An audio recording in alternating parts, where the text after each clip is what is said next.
Arkadaşlar merhaba. Warburton'un felsefe okuma rehberi başlıklı müzakeremizde aktif yazma ile ilgili tartışmalarımıza devam ediyoruz. Bugün sizlerle dolambaçlı bir ifade tarzından ve anlatımdan sakınmanın yollarını analiz edeceğiz. Şimdi felsefe ile ilgili okumalarımızda en önemli sorun aslında öncelikle kavramı anlamlandırabilmek, sonrasında cümle yapısını ve devamında da okuduğumuz makale ya da kitabı bir bütüncül çerçeve içerisinde anlam alanına oturtmak. Şimdi bu anlamayla ilgili bir sorun aslında. Bir de bunu kendimiz bir yazar olarak, yani akademik bir metin ortaya koyan birisi olarak nasıl yapabiliriz? Onu aslında tartışacağız. Şimdi söyleyecek bir şeyiniz varsa elinizden geldiğince anlaşılır söyleyin. Üslubun tek sırrı budur şeklinde bir alıntı yapıyor Arnold'dan Warburton. Ve burada aslında açık ve net olan şey şu arkadaşlar. Felsefe yapmak demek dolambaçlı ifadeler, garip ve insanlar tarafından bilinmeyen kelimeleri kullanmak değil. Yani felsefede bizler kimi zaman kendimizi ifade ederken belki zorlu bir cümle yapısına gidebiliriz. Ya da kullandığımız kelime çoğu kişi tarafından bilinmeyebilir. Bu ifade tarzının gerektirdiği bir durumdur. Ama biz bilinçli olarak zorlu cümlelere ya da zorlu ifadelere, kelimelere, kavramlara gidiyorsak o zaman biz anlaşılmak için değil, tam tersine yaptığımız işi anlaşılmamak üzerine kurguluyoruz demektir. Ve bu nedenle de yapacağımız işi öncelikle söz dizimsel olarak okunacak, anlaşılır ve net bir ifade tarzıyla ortaya koymamız gerekiyor. Şimdi burada aslında Warburton akademik bir yazım tecrübesine yeni başlayan insanlarla ilgili bir değerlendirme yapıyor. Diyor ki sizler diyor yazım tecrübenizi ortaya koyarken girift ve muğlak ifadelerden kaçın. Fakat şöyle bir itirazda bulunabilirsiniz. Kimi filozoflar böyle bir ifade tarzı kullanıyor. O zaman benim ifade tarzım niye burada yadırganıyor? Şimdi o filozoflar garip ya da muğlak olması için o ifade tarzını kullanmıyorlar.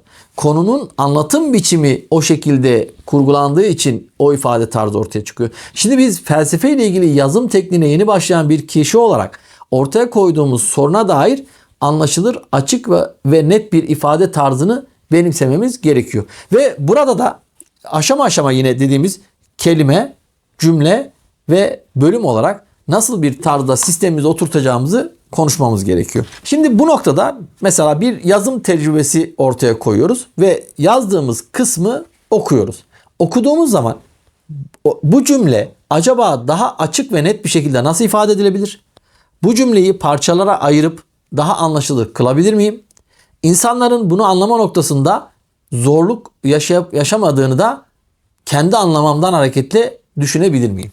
İşte bu noktada kendi yazımızda arayacağımız şey şu: berraklık. Berraklığı sağlayan ne? Söz diziminin net, açık, anlaşılır, cümlenin kendi içerisinde anlamlı ve tutarlı bir bütünlük ortaya koyması ve ifade tarzımızdan anlatmak istediğimiz şeyin ortaya çıkması. Ve burada da bulanıklığı giderecek olan da aslında kendi anlamamız. Şimdi anlama ve yazma aslında birbiriyle bütünlüklü bir süreç. Neden? Çünkü biz bir şeyi anladığımız zaman onu anlatmak için ortaya koyduğumuz çaba anlamamızın bir sonucu. Yani ne kadar iyi anlayıp ne kadar iyi kurgulayabilirsek o kadar iyi anlayıp o kadar iyi yazım ortaya koyabiliriz.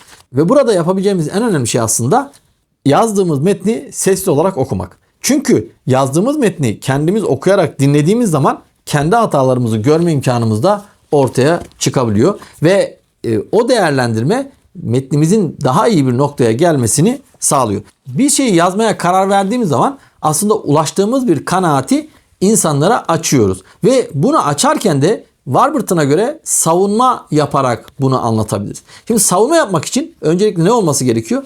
Bizim ulaştığımız kanaatin bir tez haline gelmesi ve bunu bir tez olarak insanlara sunma güdüsü olması gerekiyor. Ve bu tezimizi de kendi içinde aşama aşama parçalara ayırarak insanlar için anlaşılır bir duruma, bir hale getirmemiz gerekiyor. O da nasıl olacak? Gerekçelendirerek. Yani bir şey söylüyoruz. Bu söylediğimizin temel aşamaları var ve bu aşamaları da kendi içinde gerekçelendirerek insanlara sunuyoruz. Yani yazmaya başladığımızda iddiamız ne?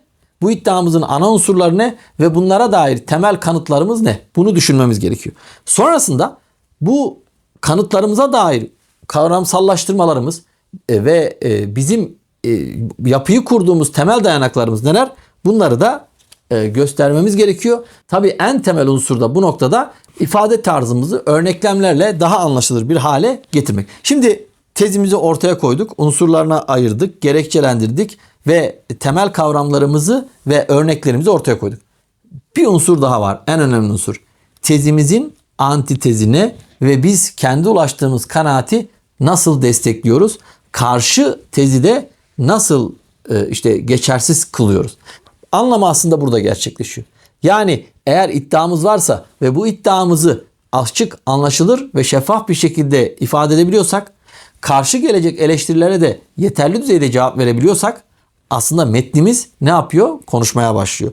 Ve bu nihai noktada yazma tekniğimizi de etkileyecek bir anlama sürecini ortaya koyuyor. Şöyle düşünelim. Bir konu üzerinden tartışıyoruz ama o konuyu biz anlamamışız. Şimdi anlamadığımız bir konuyu ne anlatmak mümkün ne de yazmak mümkün.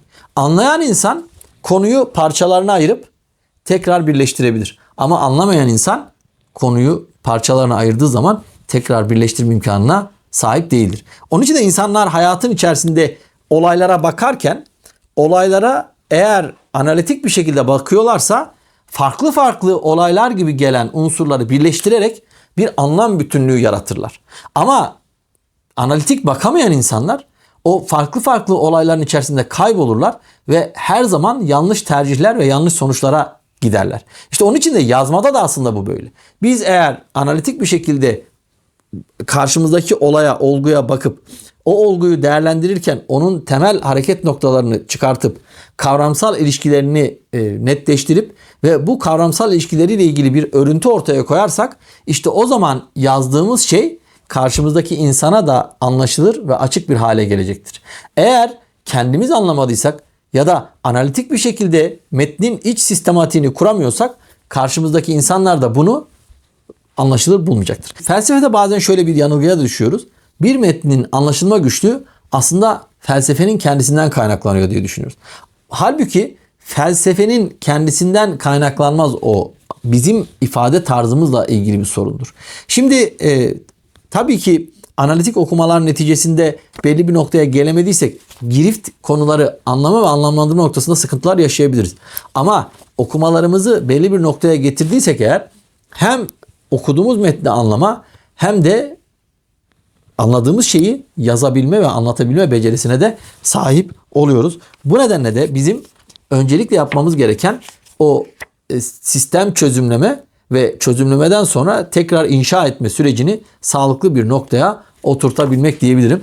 Eğer analitik bakan bir insansak o demin ifade ettiğim tarzda meselelere yaklaşıp farklı farklı perspektiflerden olaya bakarak onun en önemli noktalarını ortaya çıkartıp kavramını, kuramsal yapısını ve ortaya çıkarttığı sonuçları değerlendirip bunları da en net ve açık ifade tarzıyla berraklaştırarak ortaya koymamız gerekiyor. İşte bunu yaptığımız zaman sistemli bir yazım tekniğini ortaya koymuş oluyoruz.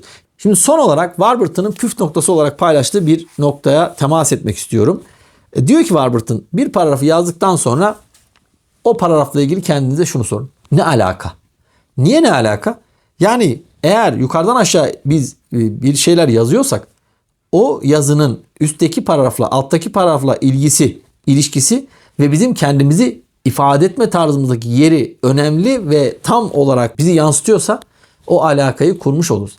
Ama o dolambaçlı bir ifade tarzı, meseleyi genişleterek, yayarak girifleştirme tarzı ise o zaman o paragrafa gerek olmadığını oradan çıkartarak daha sade, daha anlaşılır ve yukarıdan aşağı kendisiyle iç örüntüsü olan bir metni ortaya çıkartma imkanına sahip olabiliriz diyor. Yazarken aslında hep şunu hatırda tutmamız lazım.